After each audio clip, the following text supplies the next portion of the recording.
Ladies and gentlemen, we will now commence the review of the code through this formal setting.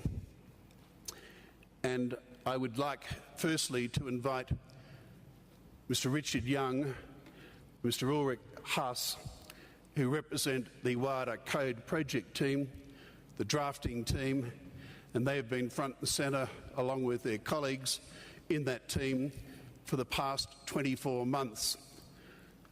They are going to provide to us an overall PowerPoint presentation of where the final draft is at, and from that point later in the morning we will proceed to hear from you. So Richard, if I could pass over to you, and you can take us through that presentation. Thank you.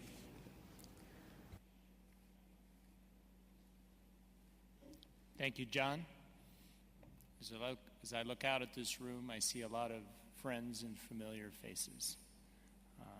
It's good to have you all together again, together for a common purpose. That common purpose is the fight against doping in sport. I'd ask you to just take a second and look around you. And I'm not being rhetorical. I'd really like you to look around. And the reason is because together you are really an impressive and inspiring sight. The talent, commitment, and passion of this group has already made a big difference in the fight against doping. With the additional tools that you're being given through the new code and the new international standards, you'll be able to make an even bigger difference. 10 years ago, when you approved the first World Anti-Doping Code in Copenhagen, the deal was that the code would be a living, breathing document, and that as we all learned from experience, the code would be modified from time to time to make it more effective and more fair. We've done that once already in 2007 in Madrid, and we're here today, this week, to do it again.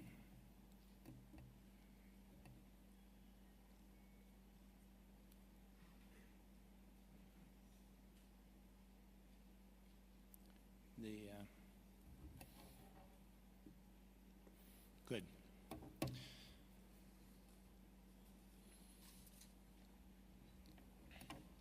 At each step in the development of the code has been your document. As we said to you in Copenhagen, this isn't WADA's code. This is your code. It's the world's code. That's even more true today. It's understandable that not every one of us will agree on every point in the code,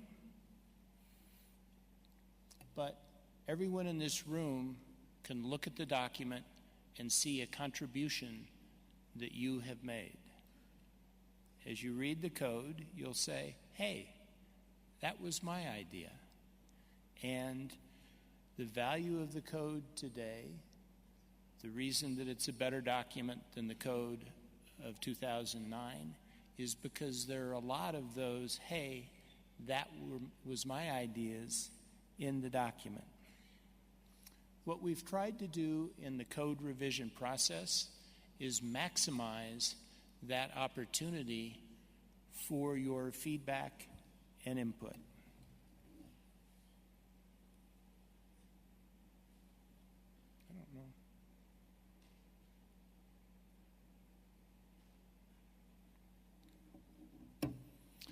This is an overview of the 2-year code review process.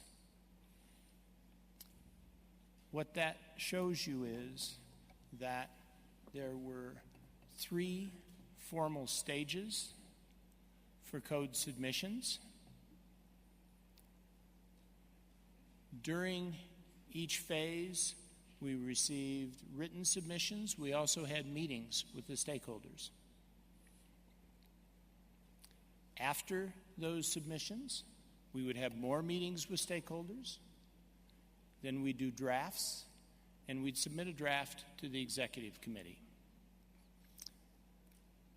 The WADA executive committee would then make any decisions that needed to be made, and we'd publish a version of the code.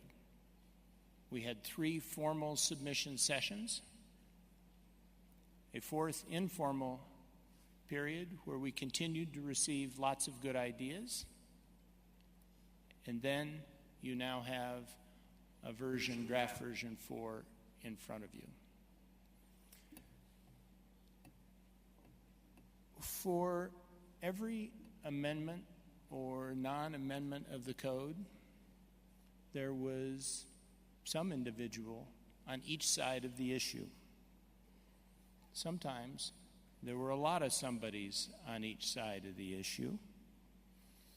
And what we tried to do was to talk with you, to talk with the stakeholders, and see if there was common ground, to see if we could understand what was really motivating you in your comments so that we could come up with a win-win solution.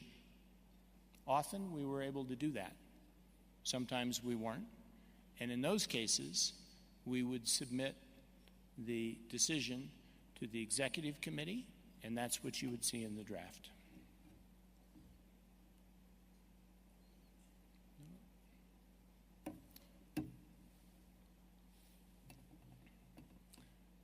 This slide describes phase 1 of the submission process. It was a 3-month process where we got written submissions. During that period, we got submissions from 96 individuals proposing more than 1,400 changes. We had 32 separate meetings with stakeholders, and we had 3 code drafting team meetings. And when I tell you that we had 32 meetings with stakeholders, that doesn't count lots of one-on-one phone calls and meetings.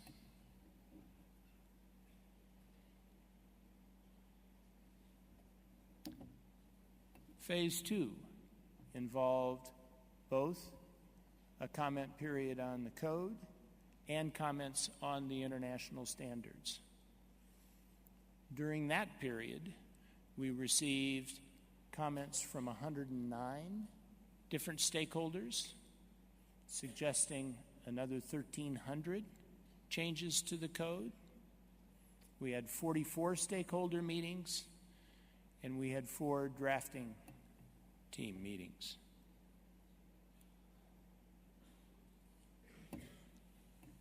Phase 3. During that formal submission period, we received 110 written submissions on the code. More than 1,100 proposed suggestions. We held 68 stakeholder meetings, and again, that doesn't include the phone calls. And we had 9 code drafting team meetings. And what happens in that code drafting team meeting process is we try to find common ground. We'll do drafts. We'll suggest, we'll talk to the stakeholders who had a problem with a particular issue. We'll read the draft language to them. We'll see if that solves the problem. If not, we'll go back to the drawing board and try again.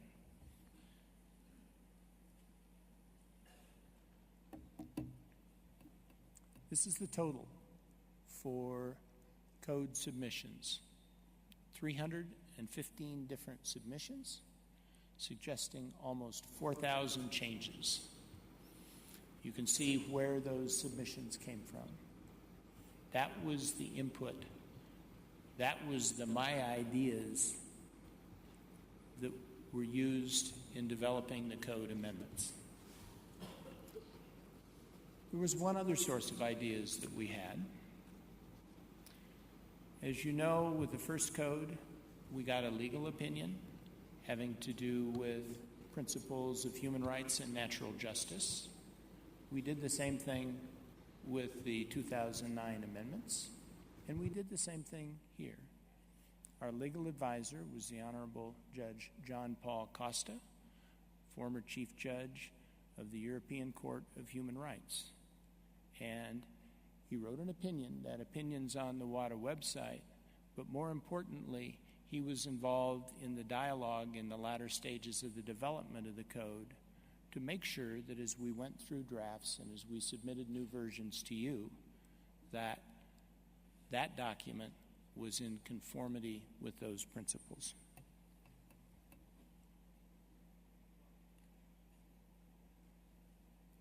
This slide shows you the comments that were received on the international standards.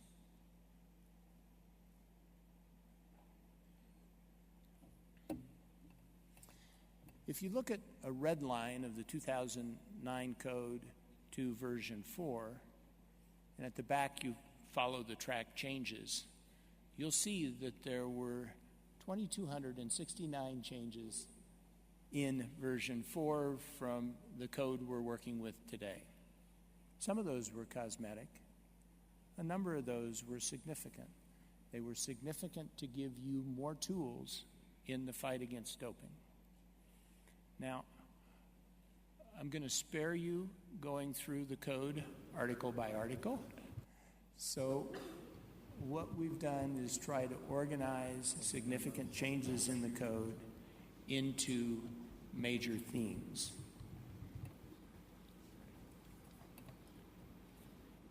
In doing that, I would note this. In Copenhagen, there were a number of stakeholders who expressed the view that under their national laws or other impediments, it would be impossible to achieve the harmonization and uniformity that was required in various important aspects of the code. Some stakeholders have expressed similar reservations about these amendments. In considering those concerns, I am reminded of the profound words of Nelson Mandela when he said, "It always seems impossible until it's done." The impossibilities of the 2003 code in good time were resolved. We expect the same to occur with the impossibilities to the 2015 code.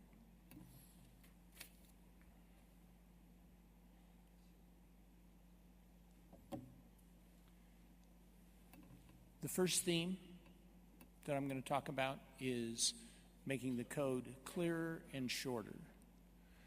We received feedback from a number of stakeholders, in fact, a lot of stakeholders, that said it would be really good if you could make the code shorter, and it would be really good if you could make the code clearer.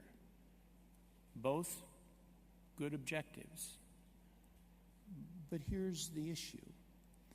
The same stakeholder that said, we'd like you to make the code shorter, would also go on to say, but to make it clearer, let me give you suggested wording to make this point and this point and this point more clear, and that added 5 more pages to the code.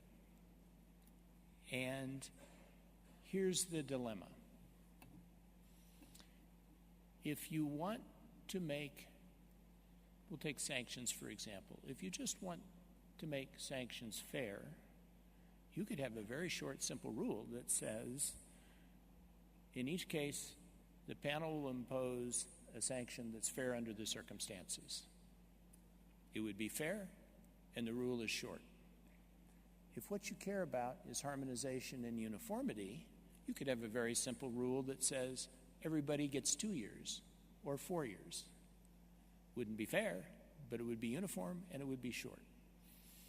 The reason that there is complexity in the code is we've tried to marry the two concepts.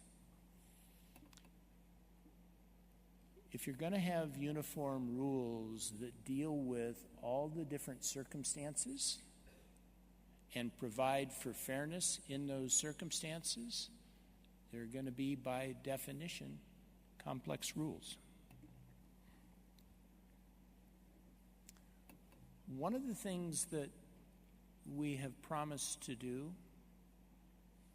is to create an athlete's guide to the code, because it is a long, complex document.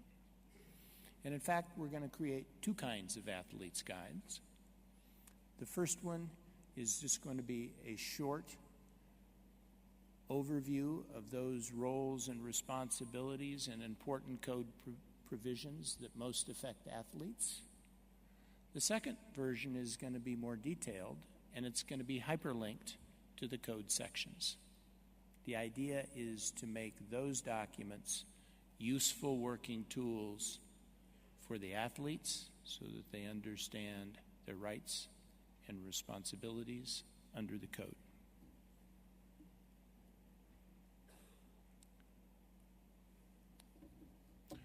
One of the subjects that was often discussed by the stakeholders was the role of the comments to the code. One group said, we need the comments to be incorporated in the text of every stakeholder's rules and regulations so that the athletes know that those interpretations are part of the rules. Another group said, no, that makes the document for our sport even more unwieldy. Where we and the executive committee came out on that was that the comments to the code are official for purposes of interpreting the code, but they need not be incorporated into each of your specific rules.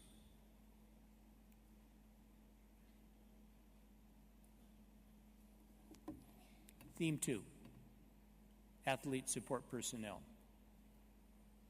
I think everyone in this room would agree that we need to do a better job of reaching the coaches, trainers, doctors, scientists, team managers that are involved in doping our athletes.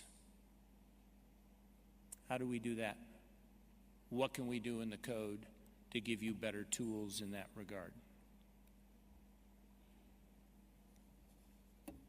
One of the problems of reaching these people is that sporting bodies or national anti-doping agencies don't have results management jurisdiction over many of these people. And so, this article of the code provides that where a national federation can reach out to a support person who is involved in their sport, they should make them subject to the jurisdiction of results management of that organization. Even then, there are going to still be some people that are completely outside of sport. What do you do when you have a situation where an elite level coach has been banned for life for doping, and yet top athletes are flocking to that coach to train? What do you do when you have the situation where a scientist has gone to jail for his role in doping athletes, and yet, now that he's out of jail, athletes are flocking to that scientist for advice? Well, within sport, we have no control over that person who's been banned for life. He's gone. We have no control over that scientist if he doesn't participate in our activities. But if we want to stop that, we do have control over the athletes that are flocking to these people. And that's the purpose of the new prohibited association article. Based on the feedback that we've gotten, there are lots and lots of safeguards built into this article. The athlete needs to be notified that this is a person you should not be associated with. The athlete needs to be told of the consequences of that association before this article even comes into play.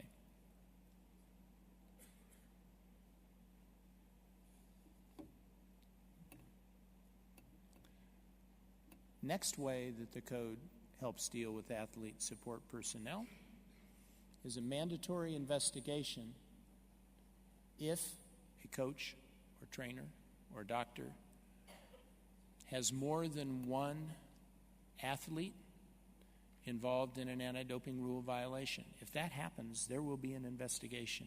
That's what the rule says. If a coach, trainer, doctor has a minor that's involved with an anti-doping rule violation, there will be an investigation.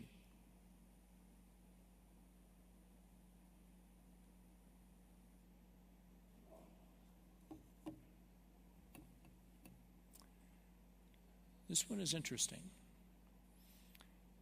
We were asked the question by a number of stakeholders, do we really want our coaches and trainers to be able to use steroids on their own time and then go coach our athletes? And the answer we got back when we discussed this further with stakeholders was no. And so this is something new in the code. It provides that one of the roles and responsibilities of athlete support personnel is not to use prohibited substances. This was a relatively late addition to the drafting process. It's a pretty significant addition to the code. We did not make this a separate anti-doping rule violation. Instead, it gets enforced through the laws of sporting bodies, the rules of sporting bodies. Maybe in the next version of the code, it will become a separate anti-doping rule violation with a widespread change in the rules to accommodate that. Maybe it won't. That will be your choice.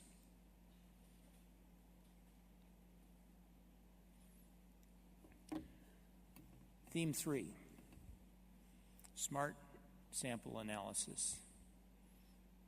Think about where we've come from.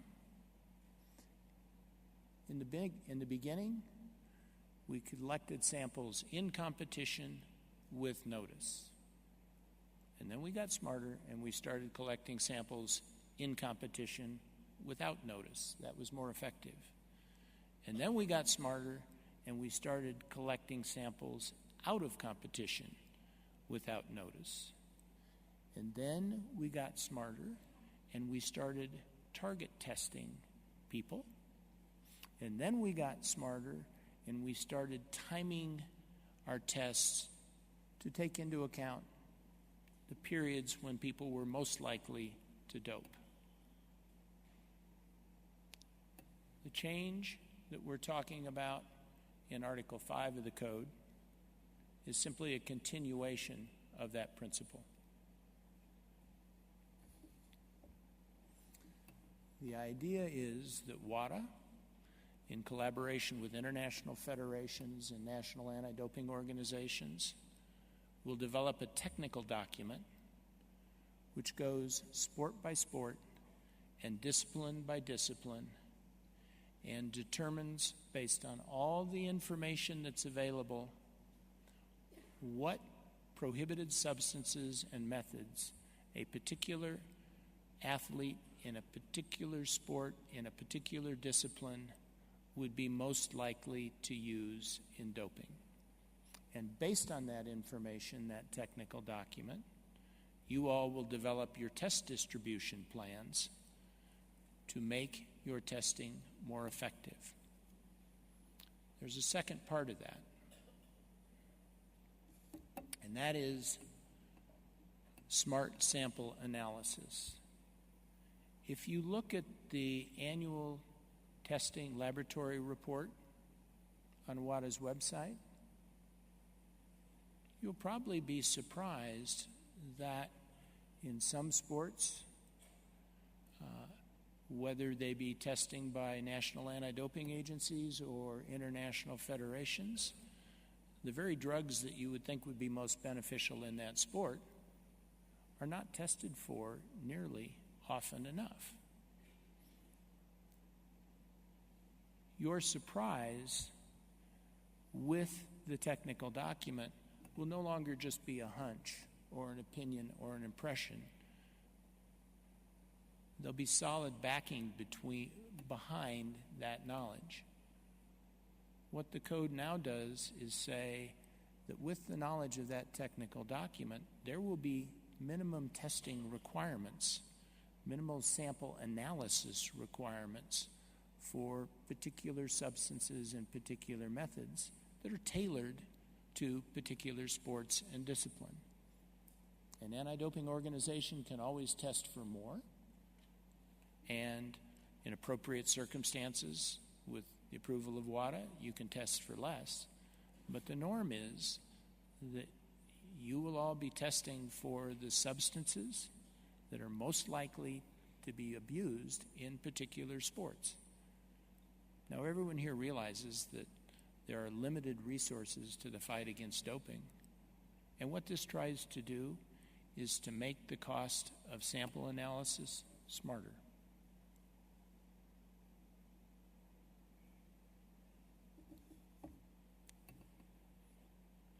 As we talk to the national anti-doping organizations and the international federations, you all have a common purpose. But sometimes that common purpose gets foggy because of the disagreements that you have in specific areas.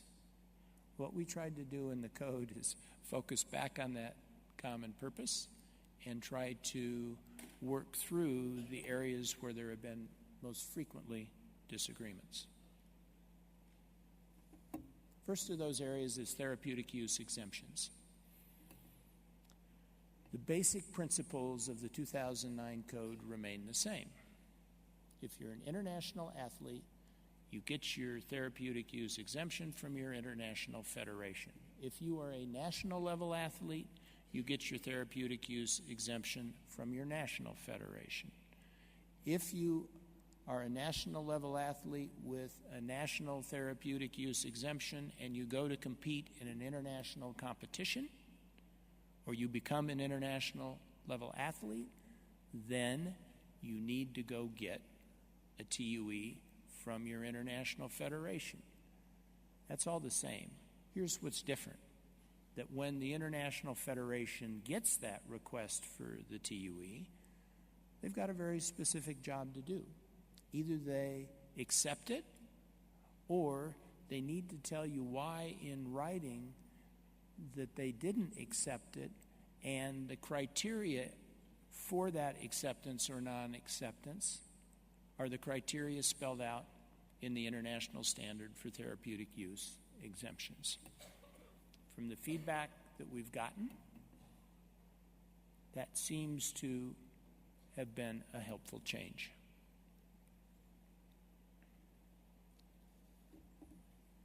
A second area of friction involves event testing. Again, the basic principles of the 2009 code remain in place. The idea is that there will be only one organization that has ultimate responsibility for testing in an event. So, for example, at a World Championships, that would be the International Federation. If a NADA wants to test at that event, the NADA will ask the International Federation. If the International Federation says no, then the NADA can go to WADA, and WADA will talk to both sides and ultimately make a decision. Something interesting here. This has been a topic of debate that has killed many, many trees, but there have only been a handful of situations where WADA has actually been asked to make that decision. What we've done in the 2015 amendments is make one change to that. The basic principles are all the same, but what's different is that it used to be exclusivity during the event period all around the world.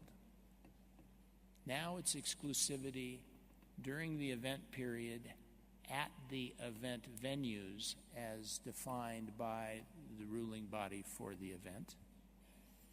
So if there's a world championship, the International Federation would have exclusive authority at those event venues.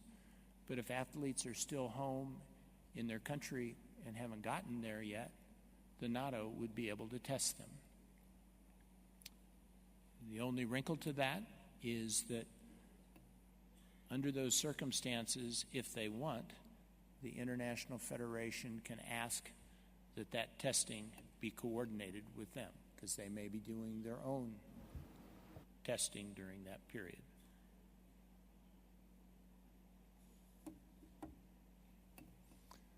Another area of potential friction has dealt with results management. First half of that principle remains the same.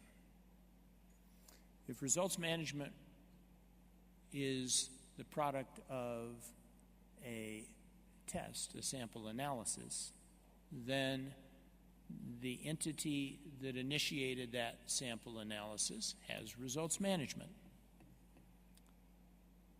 Second part is a change.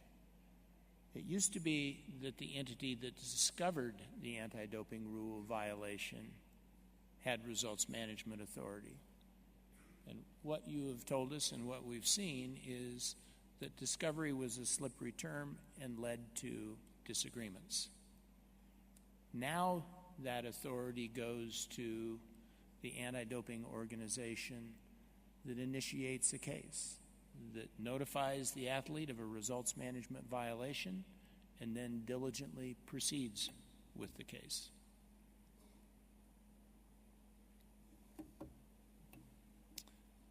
Results management for whereabouts. So, you get 3 missed tests or 3 filing failures equal an anti-doping rule violation. That's 3 strikes. In 2009, we revised the code to say, yeah, and you can combine strikes from a NATO and an international federation. So what do you do when you have 2 NATO strikes and 1 international federation strikes? Is it the one that has the most has jurisdiction? Is it the one that has the last has jurisdiction? We had those questions. We've resolved this by saying the entity that has jurisdiction for whereabouts violations is the entity that has where the athlete files his or her whereabouts information.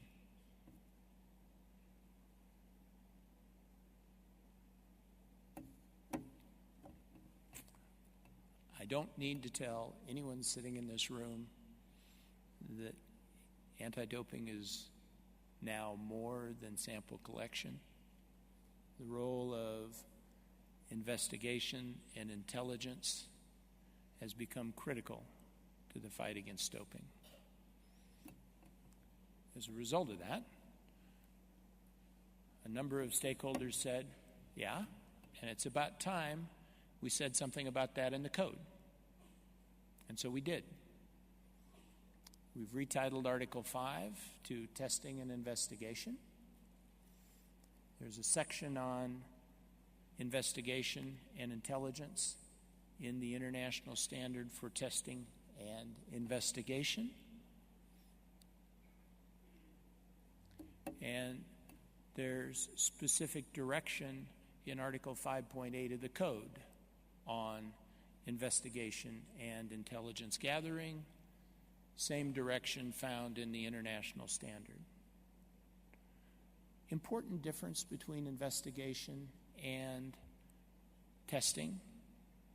It's pretty easy to have a straightforward protocol of what you do when you collect a sample.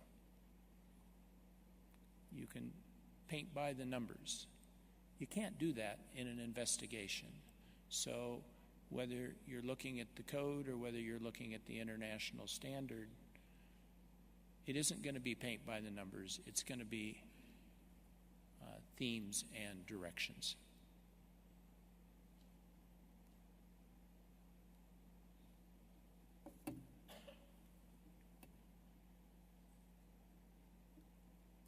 Another aspect of the code that deals with investigations is a new requirement that national federations, either through their international federations or their Olympic committees, be required to report evidence of doping upstream to their NATO or to their IF. And they're also required to cooperate in investigations. Seems reasonable, but now it's in the code.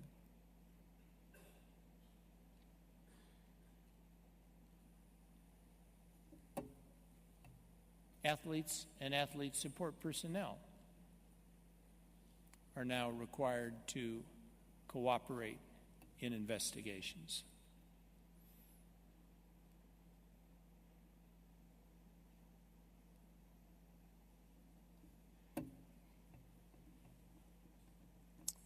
This article makes clear that it's the expectation of the signatories that governments will also help here, that they'll put in place rules for the cooperation and sharing of information with anti-doping organizations and the sharing of data between anti-doping organizations.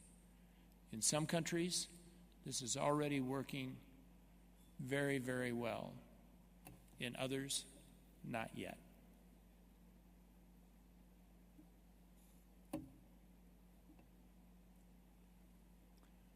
One of the important tools that we've found in investigations is the no significant fault article in the code. And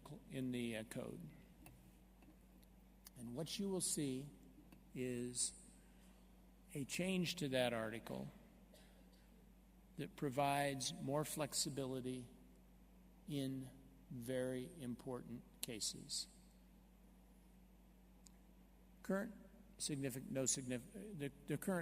Substantial assistance. The current substantial assistance article provides that a sanction can be reduced by up to 3/4.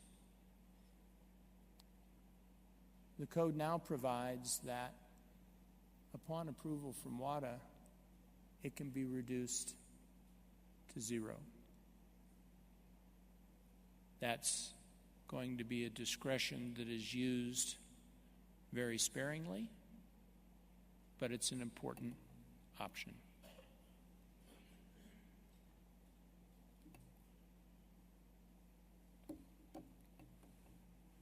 Finally, statute of limitations.